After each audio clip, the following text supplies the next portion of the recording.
This is the first episode of the Red Light podcast label 01, the case of the McPhersons. I am Roy Wolfman on the mic, and my co-host right now is Ookami Tentails. Hello, Ookami. Yo, are we on? We're on. The mic is working? The mic is The working. little red is flashing, are you sure? The little red light is flashing. Let's do this. All right, let's do this. Now, this is going to be a new style of podcast. This is going to be a centralized podcast. This will be about the found footage film. Yes, that little subgenre that grew from the 90s into a dearth. A literal fuck-ton dearth. Yeah. Yes, we could swear on this dissertation. I allow it. Yeah, nah, I mean, this is... Yeah. Fuck it. Yeah, fuck it, yeah. We want to get as more original and colorful as ever. But yeah. A literal fuck-ton dearth of pretty much 25% of your Amazon Prime account. Honestly, yeah. Yeah. If you think about it, yes. Now, Mr. Ookami, what do you think is a proper found footage film?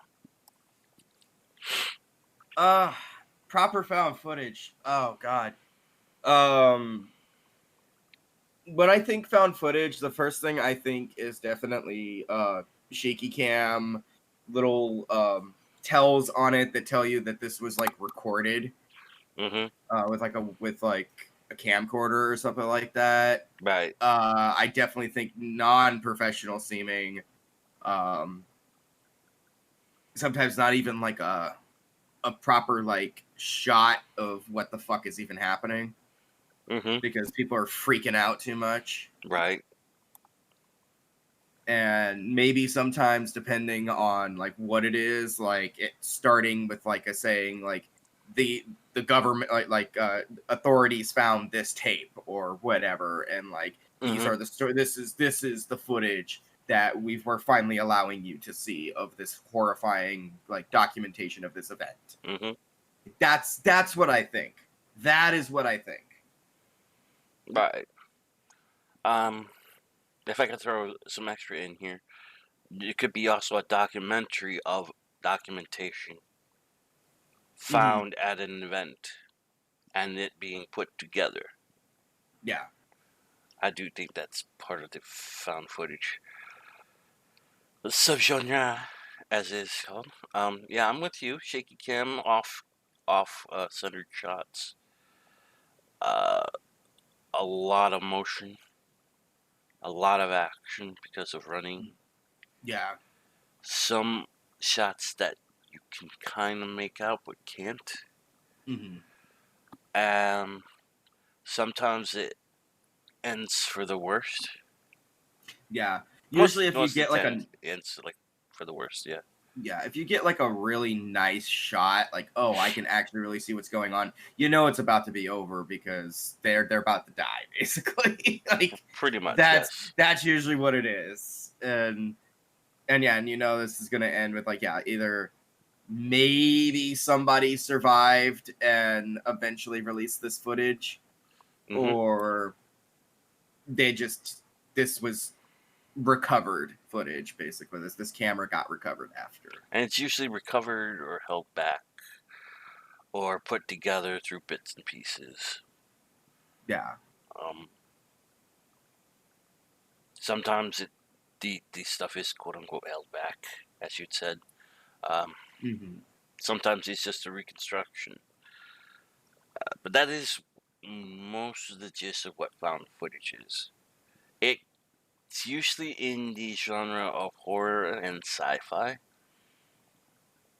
But it definitely thrives there. Yes. But you can also see it reach its quote-unquote tendrils out into maybe crime and comedy somewhat. You can find some comedy, yeah. But yeah, And we all know, like, a found footage romance is just a sex tape. pretty much. If you find a found footage sex tape, well, found footage romance, you're gonna be asking, number one, whose sex tape is this? Number two, if they knew it was released to Amazon Prime. And number three, can you get her number? No. And if they did, like most times, if they did a really bad job, like you most often do, it's like, and like question number 5, why is this shot from the point of view of me looking up from your ass? Like, this is right. Yeah. Yes. Yes. Like, good job, you bleach. I didn't need to know this. Now, I wanted to start off with a kind of a bang. Mm-hmm. I didn't want to be that guy and start off with the most known of the subgenre. So I decided to start off with something that not many knew was a found footage tape. And if they research the past shadows of their mind, Mm-hmm. have probably seen bits and pieces of this. At least back in the day, if they grew up in the tail end of the 80s. So I decided. Yeah. Mm-hmm. Go ahead. Well, I mean, I grew up in the 90s, so like I didn't quite know about this. However, the name is something that did get around. Yes. I would hear the McPherson. I would always hear that name, Mm-hmm. and I had no idea what was being talked about. Yes. It would offhandedly be brought up in like conspiracy theory like shows and stuff like that, or like stuff that like dealt with the like back in like probably late 90s, early 2000s. It would get brought up like as like an like I don't even want to say like as it wouldn't even like be shown or like used as evidence, but like it would be something that a name you would hear thrown out there when talking about alien abductions and stuff like that. Right. Yes. It was. Yeah, it was being passed around during the era of the popularity of alien abductions Yeah. as sort of the first quote unquote documentation of an alien abduction. Yeah. Ladies and gentlemen, it was not. No. It was not. No, it was not. Now, to be fair, this was shown at UFO conventions. UFO conventions. But it was mostly seen as a dramatization of an abduction. Mm-hmm. Using documentation on how an abduction felt or seemed like at the time. Yeah. And this was before the book Communing, which actually detailed it. Mm-hmm. But the McPherson tape back in the 80s was usually passed around UFO conventions and your odd like film school as a way to show what couldn't be shot on video. To which I say, no. The original McPherson was shot on video. Oh, it was. It is like I would say it was either like God. Okay, Let's define shot on video first. yeah. Well, when did shot? Well, I also gotta know like real quick, like when would you define of like when Shot on Shidio gained the name? Like when would you consider Shot on Shidio starting up? Really, the name or when it actually started? when it like kind of actually started, or when I would say around 79, 80. Okay. When VHS cameras were starting to become more commercially available. Okay. And it didn't start to get to its height till maybe 82, 83 with Sledgehammer by the Pryor brothers. Mm-hmm. And then you had Crazy Fat Apple 2, Wood Chipper Massacre, Video De- Violence, Death Row Game Show, I Death think Row was the Game first Show. one. Yeah, I think yeah. it was You the had. first Death Row Game Show. I think the second one had more of a budget. Mm-hmm. You had Black Devil Doll, Oh God. Legends of the Quad Dead Zone. Bitch. I bitch.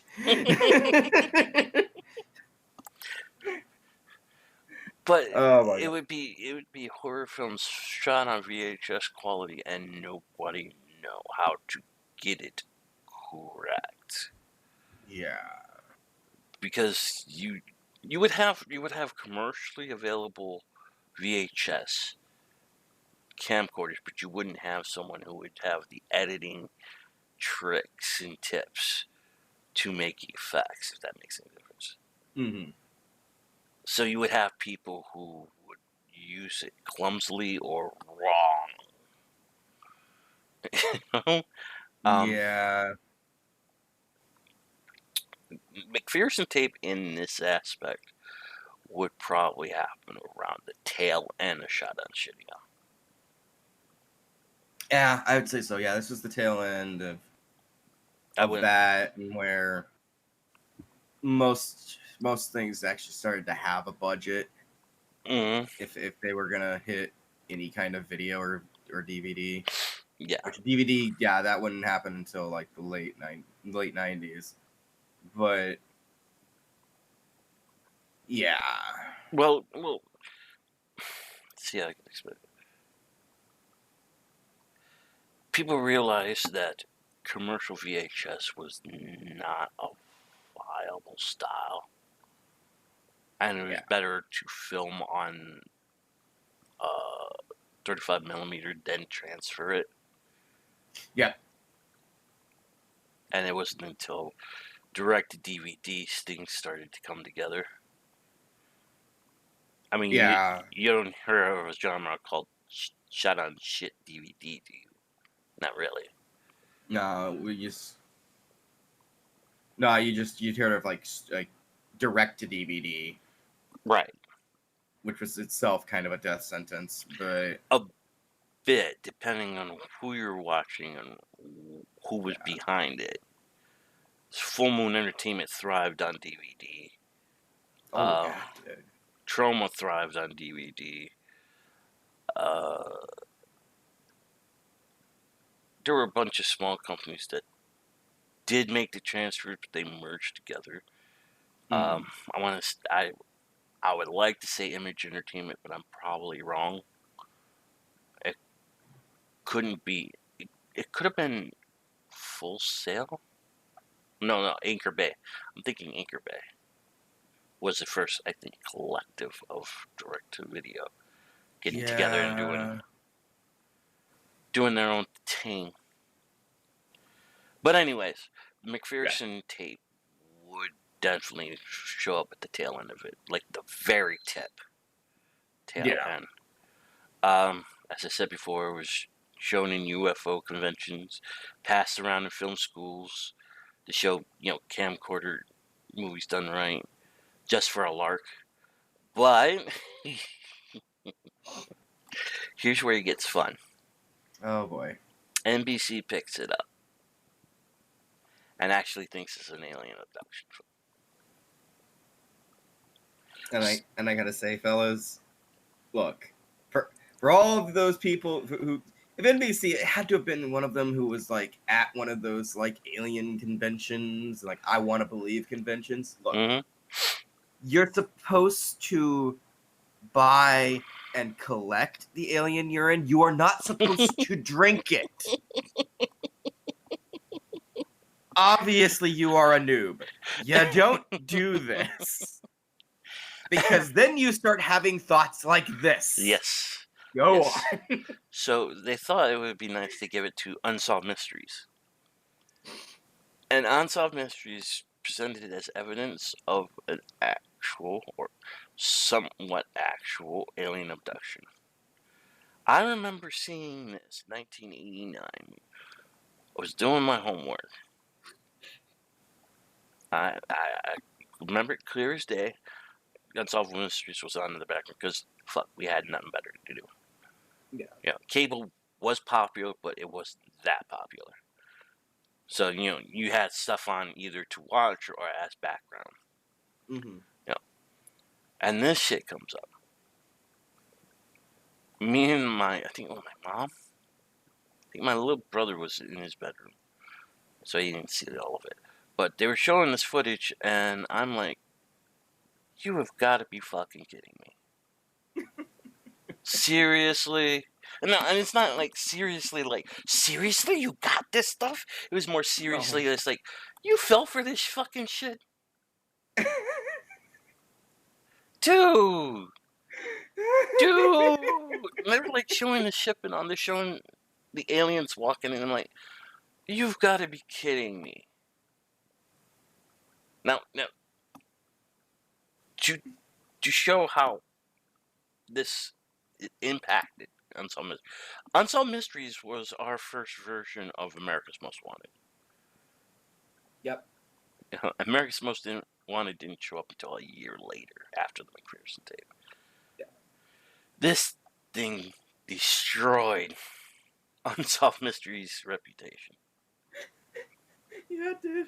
It did. It did. It's like, seriously, this is what we're doing right now?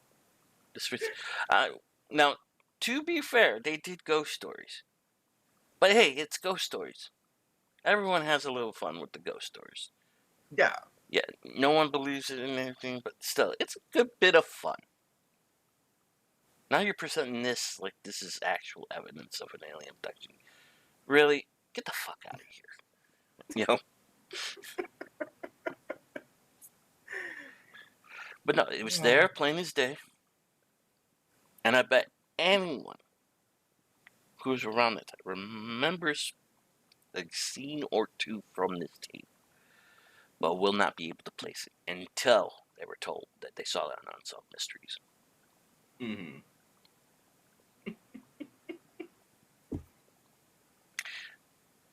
Nice one, guys. Nice one. That's why you're a podcast now.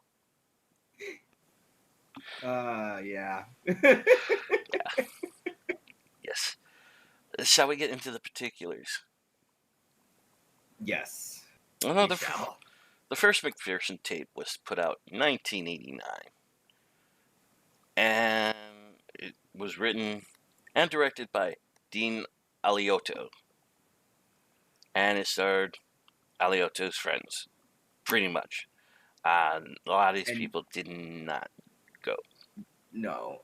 And Dean, you did hear that right. Mm-hmm. The first tape.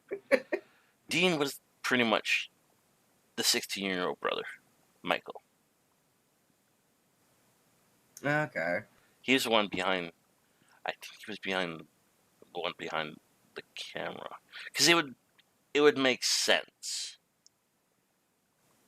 It would make sense for him to be behind the camera. Oh, that's weird. I thought their last name was McPherson. I thought that's what that was the whole point. Why the fuck is it called the McPherson Tape? Yeah, why is it called the McPherson Tape when they got everyone called Van Hees? That does not add up. We're just now realizing this, people, that the cast is known as Van Heest, but it's called the McPherson Tape. I don't understand. I mean, I guess, McPherson sounds like a better name, I guess. Right. But that's not... Mm-hmm. What? Yes. I'm guessing it was originally wrote as Van Hees, but McPherson rolled off the tongue a little bit better. Yeah, because the Van Heest tape doesn't really sound that great. No, but the McPherson tape. Now that had you going, wait, what? Mm-hmm. Okay. McPherson tape. McPherson tape, For marketing. Huh. Yeah. Yeah. We're just now realizing this, folks. We're looking at the IMDb. And we are seeing that everyone's last name is Van Heest. and not McPherson. So, as I said before, I'm guessing that he originally wrote them as the Van Heest family, but McPherson worked a lot better. The story is simple. The youngest Van Heest slash McPherson is celebrating her 6th birthday, and aliens land nearby. The brothers McPherson decide to fuck around with them, and hilarity ensues. It's pretty much uh, a bunch of small children looking through windows and coming through loud, bright lights. Bright No, light. bright lights. Bright light, bright light. Yes. Bright light. Yeah. This is your first chance at seeing the McPherson tape, Mr. Ookami. What is your first impressions? Well, one of my first impressions is I asked for this. You asked for this.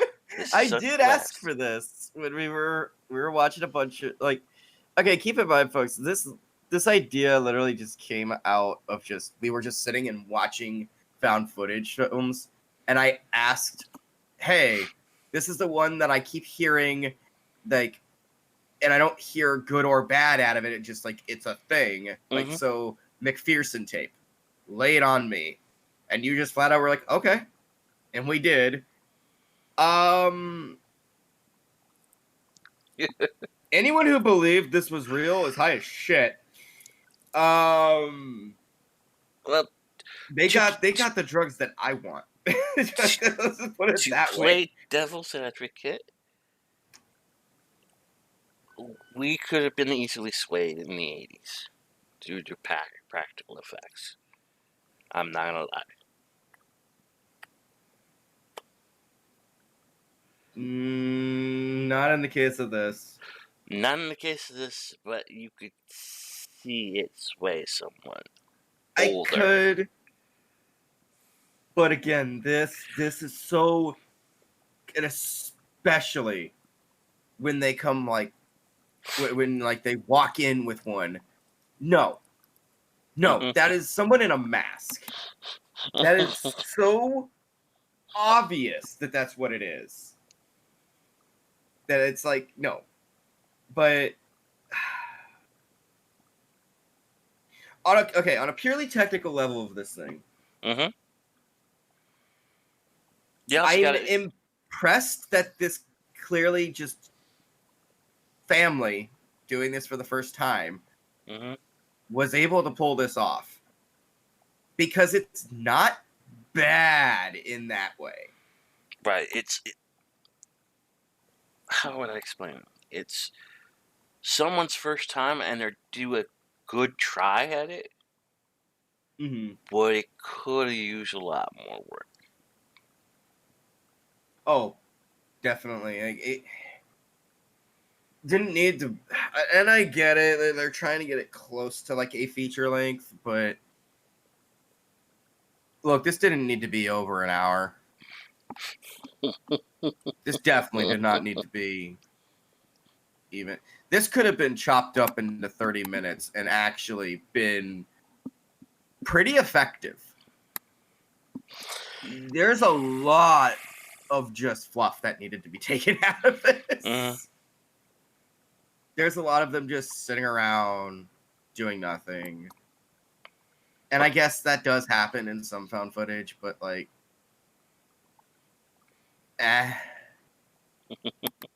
there's just some problems there for me.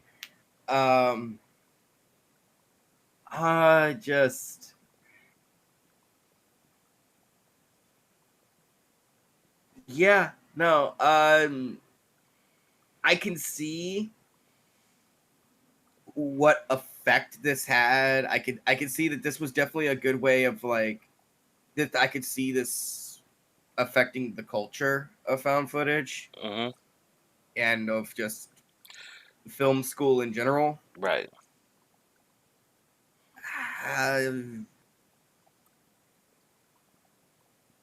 but that's about it. Oh yeah, Honestly. yeah. Um, On the technical level, they did something not everybody could do. I mean, there was examples before then. mhm. We were talking about Paul Jenkins' works, and we were talking Cannibal Holocaust and the Manson family film. But this one sort of had its own unique entrance, you know. Mhm.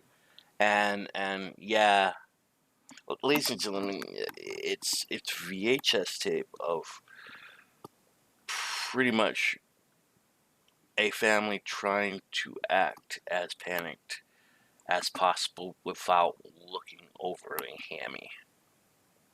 Yeah, you could tell they were honestly. There were times where they're trying not to crack, Mm-hmm. and good on them for not doing that. Oh no, they're good. They're all right.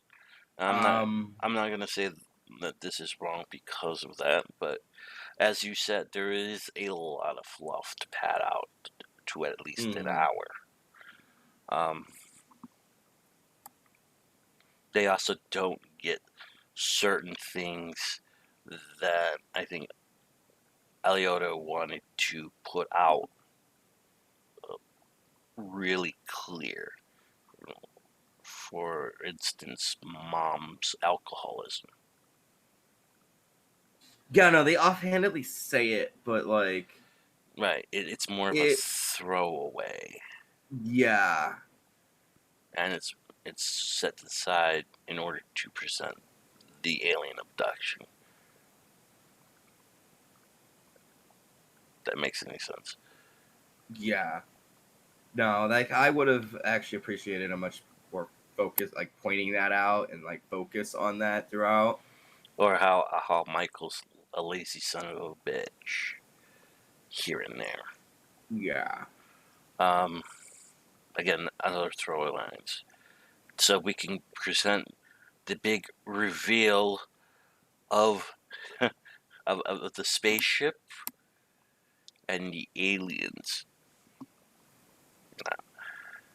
What would you Yeah. think they made that spaceship out of? That is probably the one thing where I'm like, you know what? I am curious. How did you do that? I mean, bravo on their work. It looks really complex what they did. That is an amazing tactical. Yeah. I honestly don't even know what they used. Right. I think that was one of the things that really threw off the NBC executives Mm-hmm. was a finely constructed spaceship. Yeah. No. And then the aliens showed up and then it ruined the Yeah. Yeah.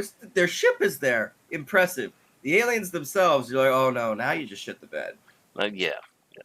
The black leotard, no. Yeah. That's it. No. Nope. It's it's over, folks. Yes. Yes. Oh, the audience looks pissed. This is the point where no. The point where you'd be wanting your money back is when they bring in the dead alien they shot. Mm-hmm. Yeah, Yeah, as soon once you as they walk in with that. it's like, God damn it, son of a bitch. Yeah. So it's pretty much we shot an alien. Let's shout out what we're gonna do. Hey, I got a truck. Let me go get that truck. Everyone disappears. Alien disappears. So all the women folk and kids folk, they're playing cards, and then the aliens abduct, fade out. That's pretty much it, folks. Yeah. Think a whole hour of that. So like maybe 5 minutes of fighting who has the gun, about 5 minutes of who's getting the truck, We had about 5-10 minutes of people strangely compelled to open doors. Yeah. Yeah. I don't think we actually really see that. Them getting strangely compelled until it's like the very like too late.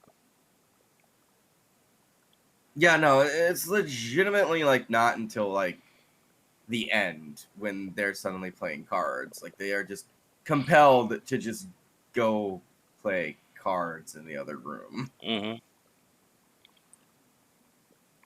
And then you had the black leotard children with masks walk in. The end. Yeah. They were never spotted again. And that was the McPherson tape.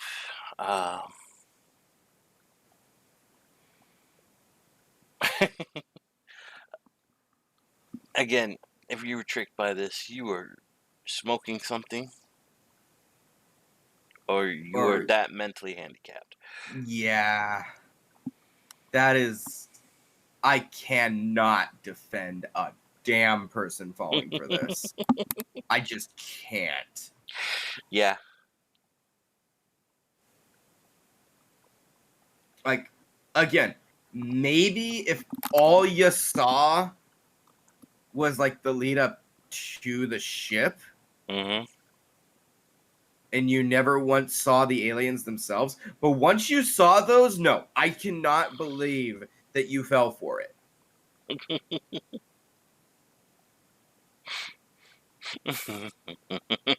Like, insert that stupid. You're so stupid. Right. Like, yeah. Right. Oh my god, no, fucking no. I mean, we even had one of our resident like, you know, well, he even calls himself the dumbass, and he, as soon as they walked, as soon as like we showed him, and like as soon as they walk in with the alien in the guy's arms, like carrying it, he just died laughing. Yeah. Yeah. Like, look, you know, if he even reacted like that, we had no. to stop it midway so he can catch his breath. Yeah. Like we all did. Like it's like we were all like, cracking up again. I think he was literally crying with laughter. Mm-hmm. Yeah, I recall that. Mm-hmm. Yeah. That's hilarious. It is, folks. But yeah, it had its day in the sun. And then actually people realized this is nothing but a fun little tape that was being passed around. And the rights were actually bought for this tape to be remade. Yep. It was remade as Alien Abduction Incident at Lake County, and it was shown January of 1998. Now that year is a magic year for found footage. Mm-hmm. Because you had the French film Man Bites Dog being shown in colleges everywhere, which is a found footage about a serial killer. And then you had two films being shown in the festival circuit around that time, which would be monumental later on. You had Last Broadcast. Yep. Which was just in the middle of its run, and the tail end of its run with that would be Series 7, The Contenders. Mm-hmm. Blair Witch was getting the final polish around this time. Mm-hmm.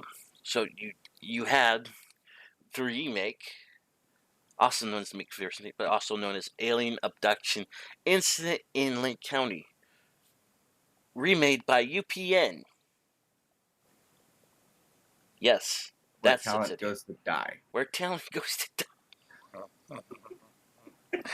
Now. I'm sure there was many good show from UPN. I heard SmackDown was nice. Jesus. They're also responsible for giving us Enterprise. Yes, I will acknowledge Enterprise. That's not a good thing. I said I was just acknowledging it Yeah. there.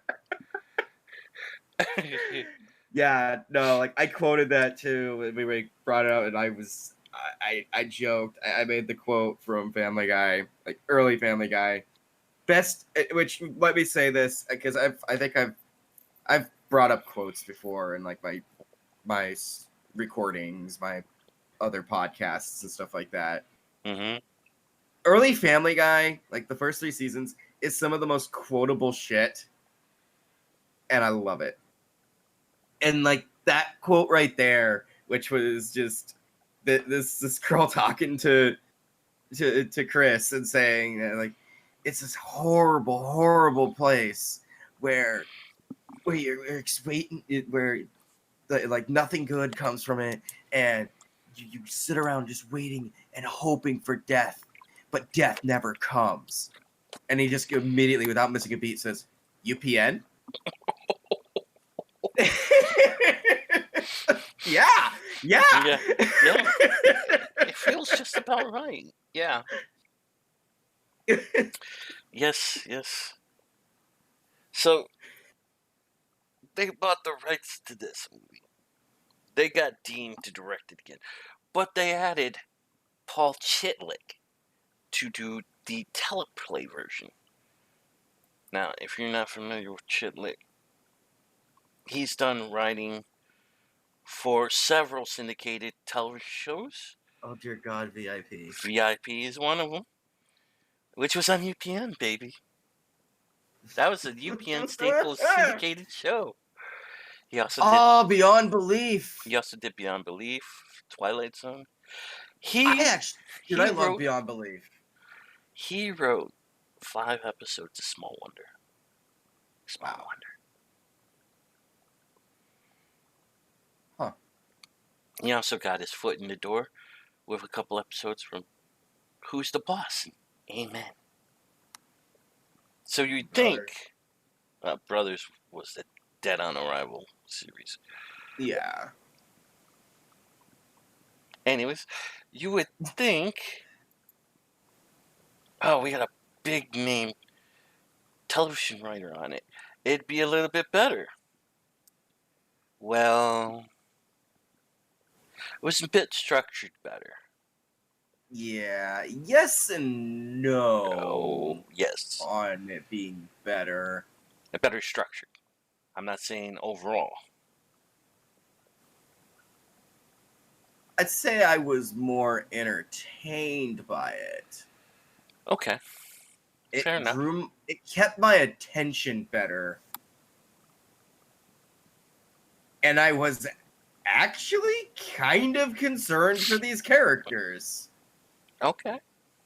But again, I knew they were characters. Like, thankfully, they seem to be like trying to go again with like, oh yeah, this is real. But then in the end, they're like, nah, it's not real. It's like, okay. If there's any plus we can give the original McPherson tape, is that it was actually shot on VHS. Yeah, this was too clean. This was too clean for VHS. Yeah. To the point their crayons didn't look like VHS. It looked like what an old school TV writer saw what a VHS camcorder would look like. Yeah, no, and that's not it. It's not it at all. No.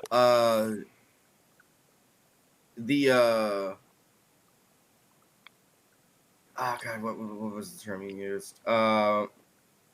Whenever it would like start to show, like when it would like the camera would pan over anything, would artifact. Like artifact. Yeah, whenever it would pan over like one of the aliens or like there's clearly something super, like wrong in the room, it would artifact.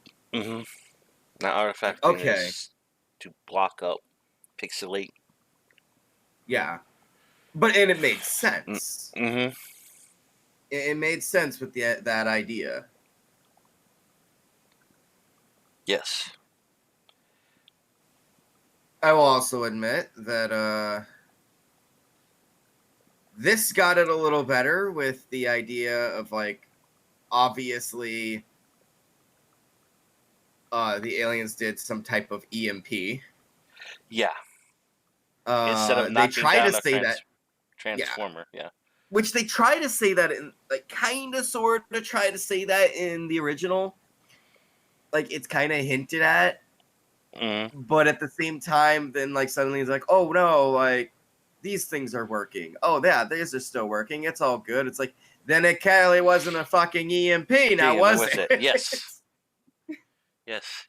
You're And then, clearly recording, so therefore it wasn't an EMP. yeah. And while, yeah, still this guy is recording, so it couldn't have been an EMP. They made it made a little more sense here. Like, obviously, here the aliens wanted that recording to keep happening to fuck with people, I guess. Yeah. Who knows? These aliens are assholes. They are. They are. Now looking at the cast list, the whole Damien, the whole the sci. They had like miniature interviews, Mm-hmm. like after uh commercial breaks. This was a TV movie, Yeah. and it would be different people who would view quote unquote the tape, tell you what they seen. When they interviewed the special effects guy, I thought they were playing them off like what a TV writer thought a special effects guy would act like. Mm-hmm. But now seeing who played the special effects guy, Mm-hmm. it all made sense. It all made sense when Oh he my said, god, it was a fucking in joke. "Yes, you're seeing it now, right?" Yep. Guys, the special effects guy. Okay, so they interview this special effects guy who's like saying like how, like, if this is real, or it's like, I really think this is real because like their reactions, they're very, very real. They're not somebody acting. They are somebody who just is concerned. There is no script. They're clearly just concerned with getting the fuck out of the house. Yes. But if it is a movie, If it if it is, is like a script, I wish I was the one to have done it. no, it wouldn't have been real. But if it was, I would have been the one who had done it. Yeah, I would have been the one to have done it. Like, yeah, it's like I'm upset that I didn't get to do this. And it's like, motherfucker, now we know because this is the original fucking. This is the writer. This is the writer of both of these and the director on both of these. Is it the actual director who played the special effects producer? It's the actual director. So it's a goddamn in joke. Yeah. So recalling what he did back then. Yeah, and is doing now. Oh god, like I thought it was. I snickered at it because I thought it was pretentious. I didn't realize just what level of pretension we were at. Yeah, and as I said before, I thought it was what a TV writer thought how a special effects producer would act. Yeah, because you have you have the thing that really takes it back and sort of a minus. I mean, you enjoyed it a little bit more than I did. Was that the acting was a little bit more stereotypical. Mm-hmm. You know, mom was a stereotypical alcoholic. Yeah. Big brother was a stereotypical hard ass. And let's not mention the topic of the day, sister. Yeah. Oh god. That felt unnecessary. Mhm. But like you said, that also sounded like it was possibly a studio mandate. Yeah, it did feel like a little bit of studio mandate. Ladies and gentlemen, the little sister of the family likes the dark meat. Yeah. She likes black dudes. Nothing wrong with that. I'm cool with that. Yeah, but one of the brothers The doesn't. big brother is sort of racist, if you will. Yeah. You don't take too kindly to them there's parts. Them there parts in Minneapolis, Minnesota. Yeah. Yeah. And he runs a bait shop too. He's They working take hard. kindly to you in these parts, don't you know? He runs a seasonal job. Yeah. What the fuck, writer? What the fuck? Oh, it's hilarious. Also, unlike your older one, this new one has some notable names. Benz Antoine as Matthew, or as I like to call him, prop number 2. Yeah. Because he was just there to create a story point. I'm sorry, folks. I recognize his act, but he was just there to be there. To be an obstacle. I'm sorry. Jillian Barber. That name Jillian sounds Barber, familiar. yes. Jillian Barber was a TV regular. She played our heavy drinking mom. She's Mrs. Thompson in Jumanji. Oh, wow. Okay. She was in Supernatural. Unspeakable. She was in The Man in High Castle. Chesapeake Shores. Yeah. Which is the East End, the Grove. A lot of stuff. Fear Itself, which was the failed Masters of Horror spinoff.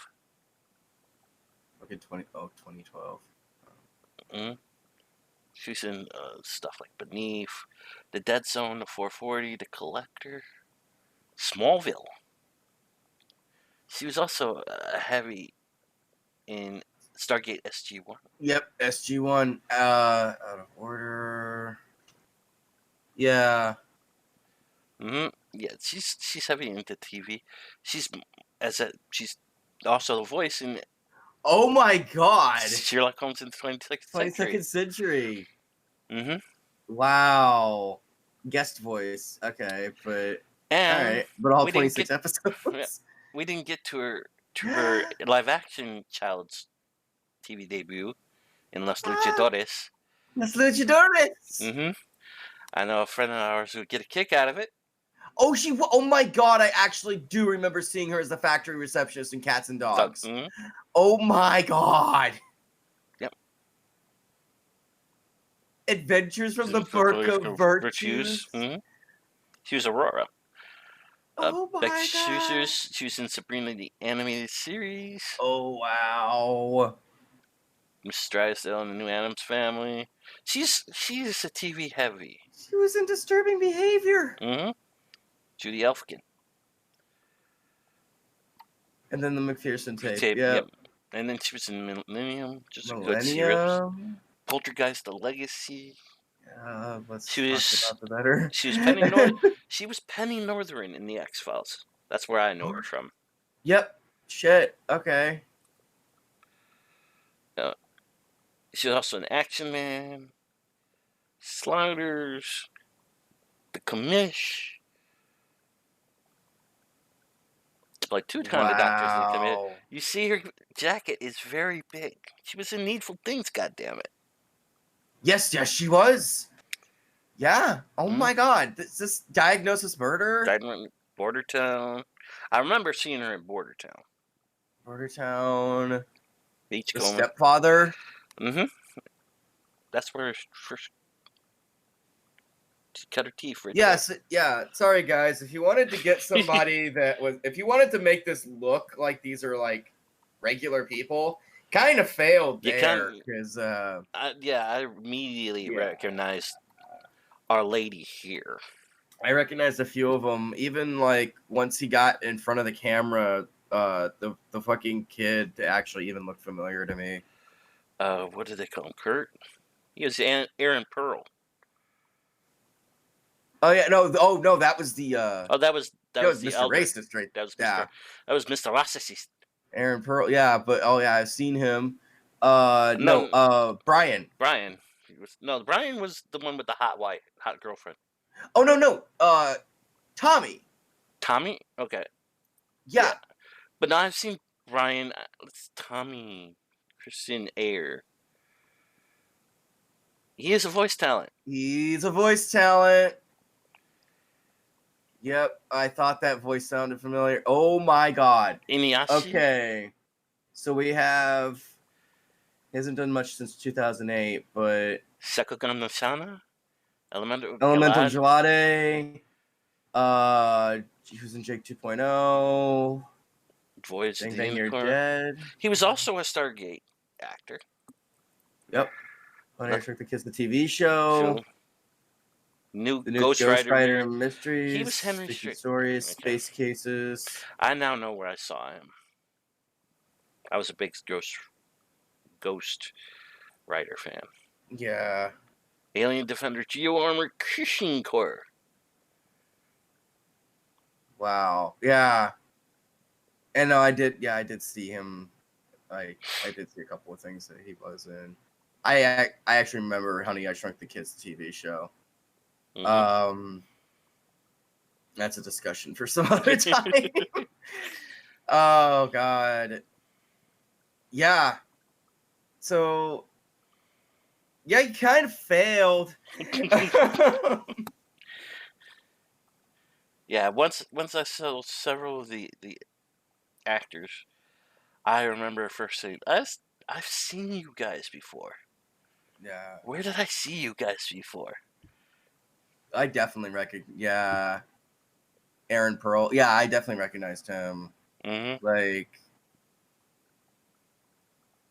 and I'm sure those of you listening to us are probably like, who? What? Who? There's a lot of TV talent in here. Yeah. And he was in Aaron Pearl was in Lost in Space. He's in the new Lost in Space series. He was also in The Man in the High Castle. Wow, the McPherson ties run deep. Anthem of the Teenage Prophet. Death of the Vegas Showgirl. Arrow. He was in the Arrow Act. Abducted Love.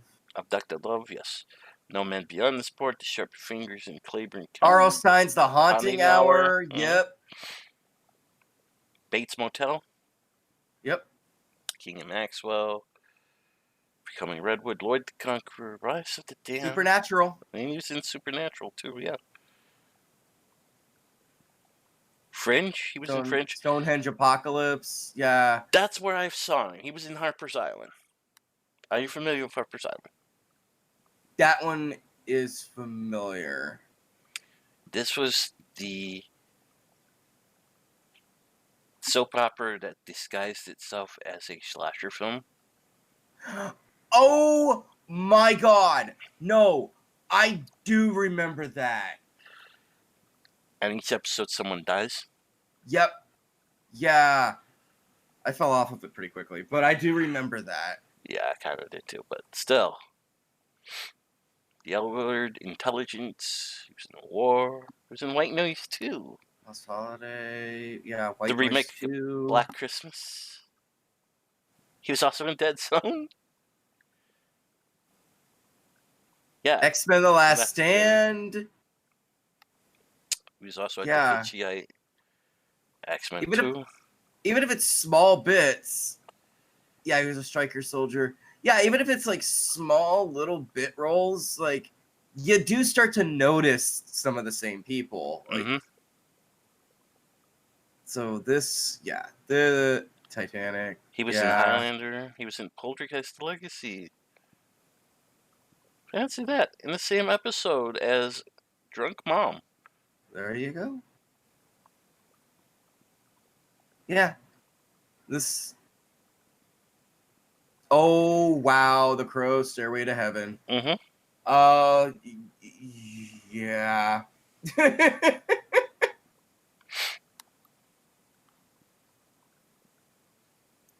Escape from Mars. Escape from that, Yeah. yep.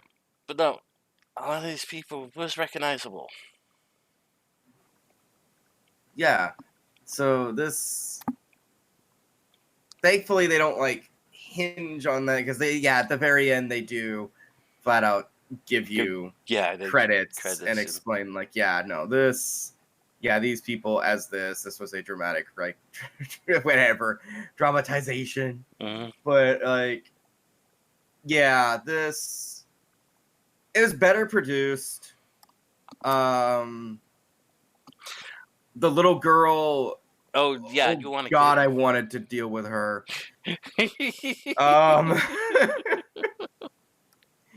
Guys, piece of advice: if you ever find yourself in like, and yeah, I know, like whatever, but if you ever find yourself in some kind of like found footage situation, or like and the little kid immediately starts acting strange, imprison the child. Imprison him. Yeah, imprison the child. Imprison the child or incapacitate the child. Imprison the child has been corrupted. It must be dealt with. Mm-hmm.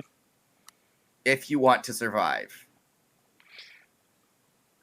Closet the and child. And that's your Ookami pro tip. Ookami pro tip right there.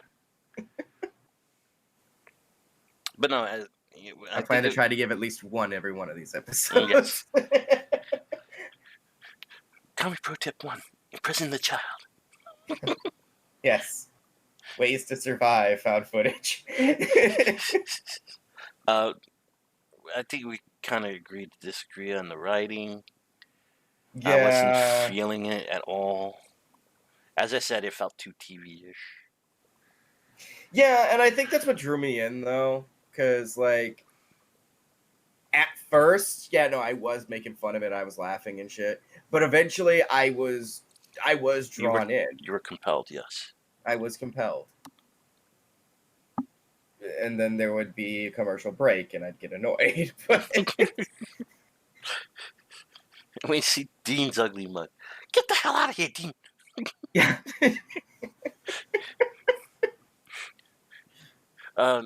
Would you agree that it was a better spaceship? Oh, definitely. This thing was a watchtower, folks.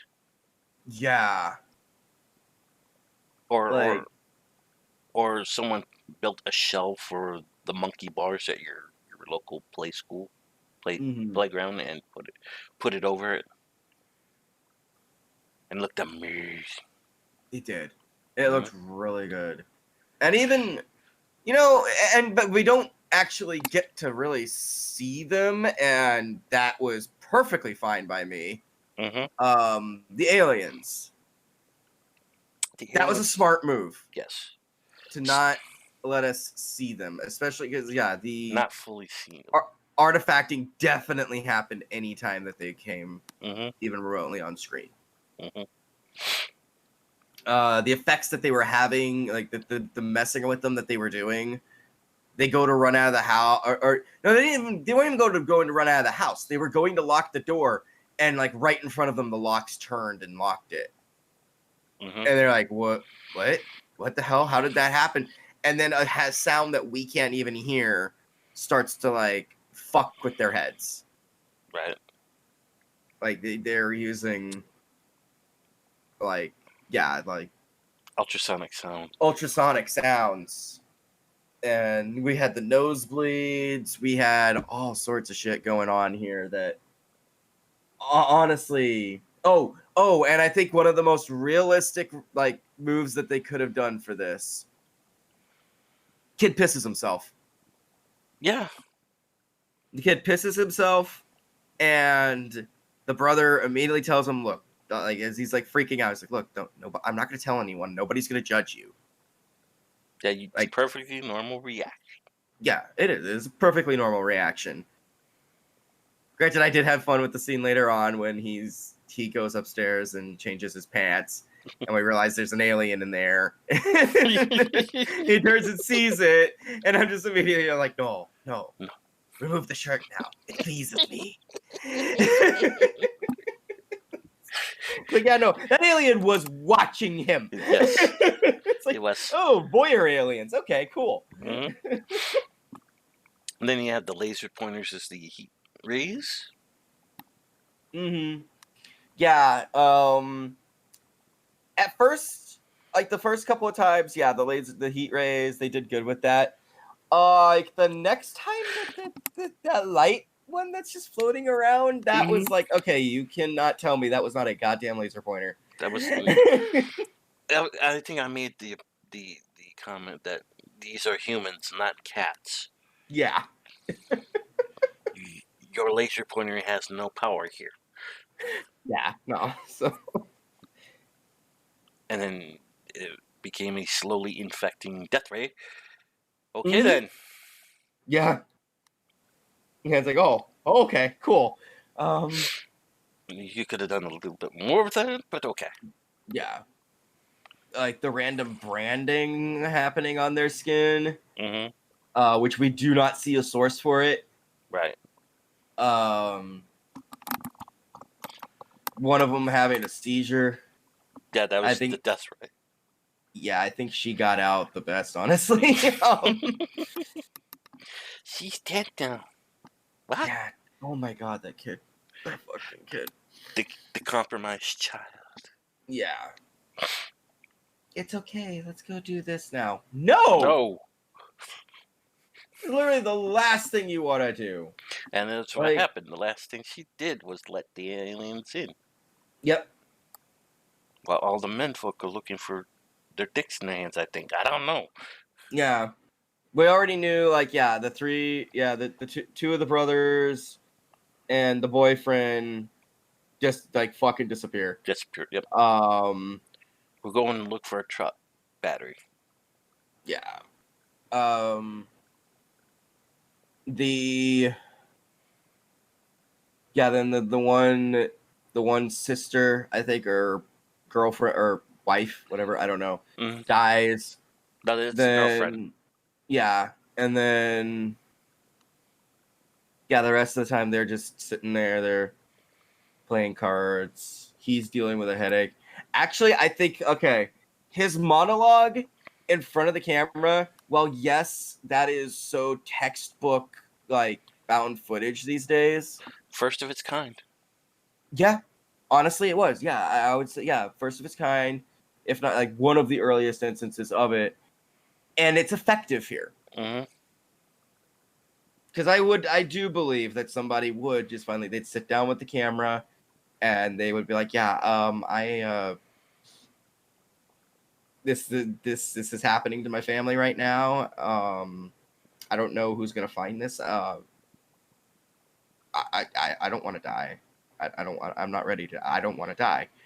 Like that was very convincing. That was actually, I liked that. As you can see, I have more to talk about here than I do the original.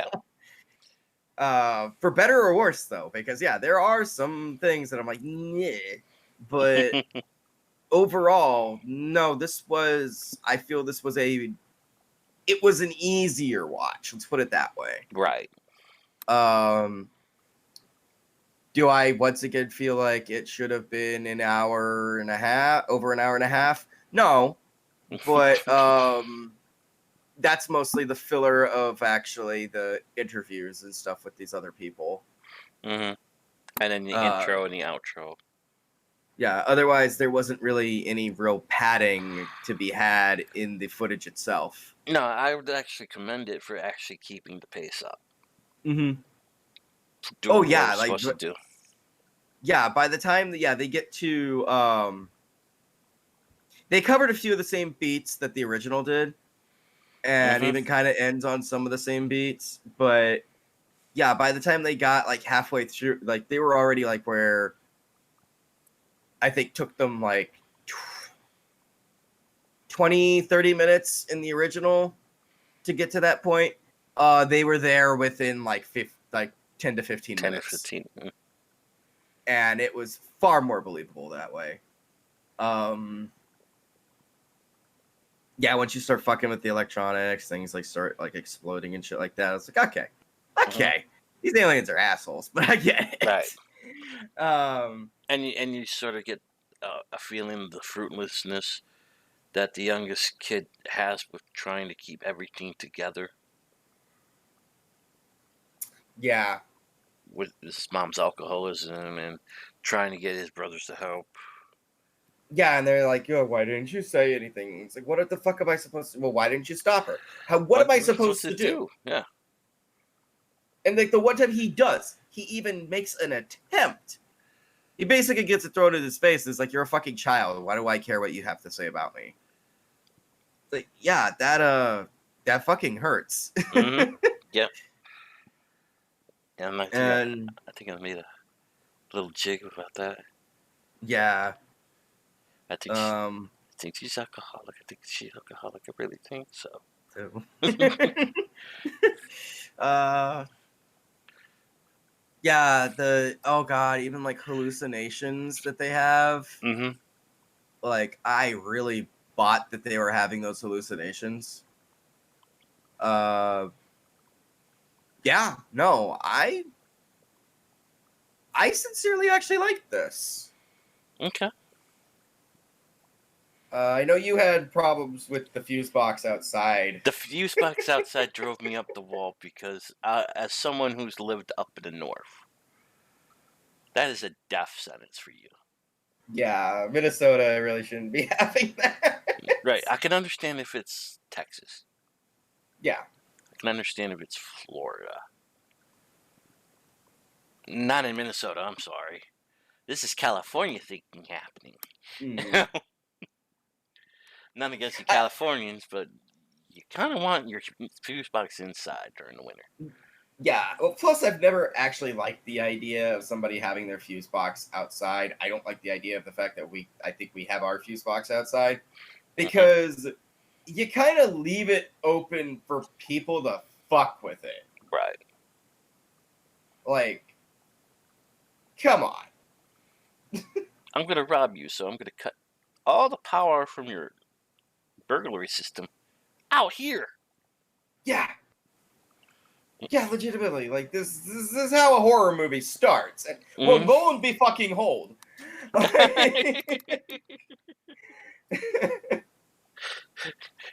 Case in point. Your cop systems work until I hit the switch. Yeah. Yeah. But no, what else do we have to say about this?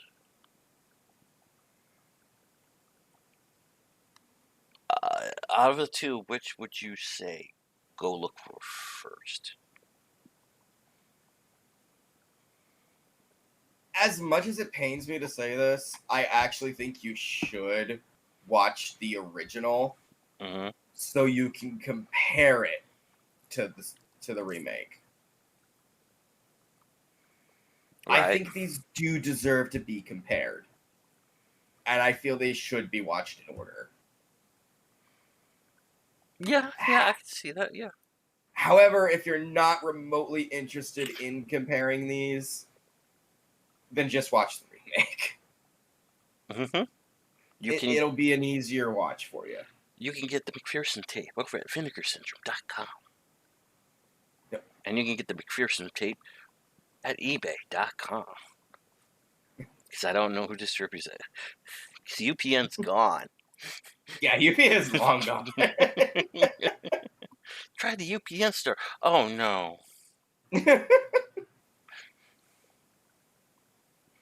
Try the Dick Clark production store. Oh, no. Yeah, I forgot to mention. This was covered by Dick Clark. Mr. Bandstand himself. Mr. Dick and Balls, they like to call him. Yep. You see, oh, yeah, as soon as I saw Dick Clark, I'm like, oh, well, that explains everything. He is a dick. So, let's see, how can we end this? Like a scale or something? Essential or non-essential? Both. I would say that only essential if you are hardcore. Yeah, if you're a collector, it's Yeah. However, if you are someone who just checks these things out for fun, mm-hmm.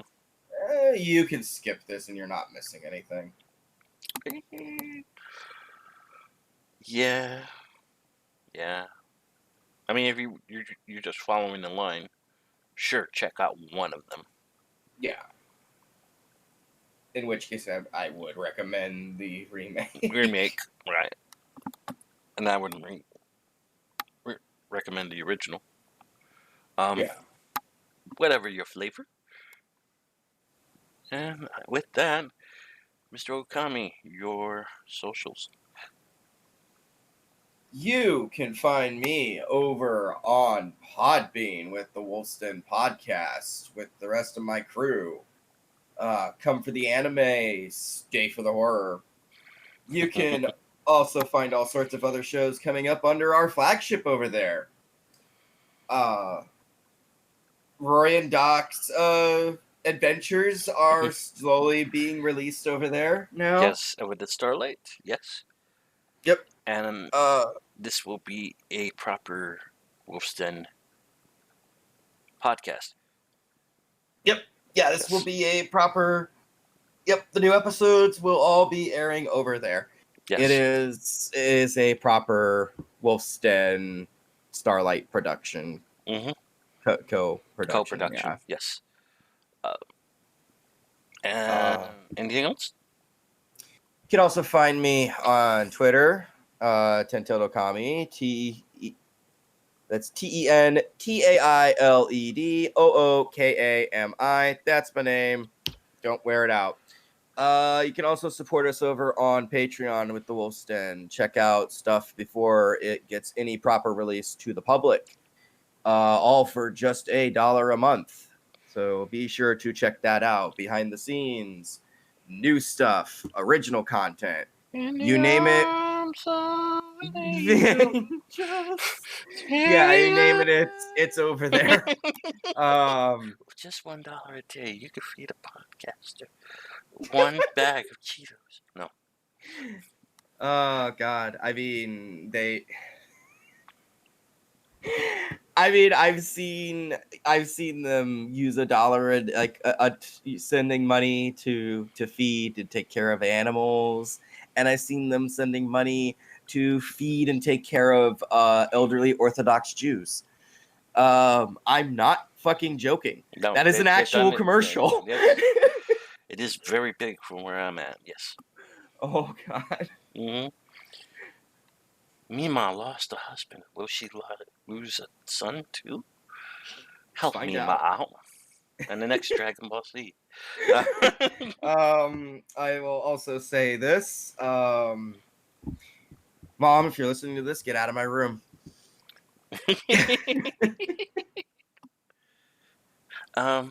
You can find me on Twitter at RoyBoy3. I will probably devise email for this. Maybe hook it up to the Starlight Podcast email, starlightpodcast@protonmail.com.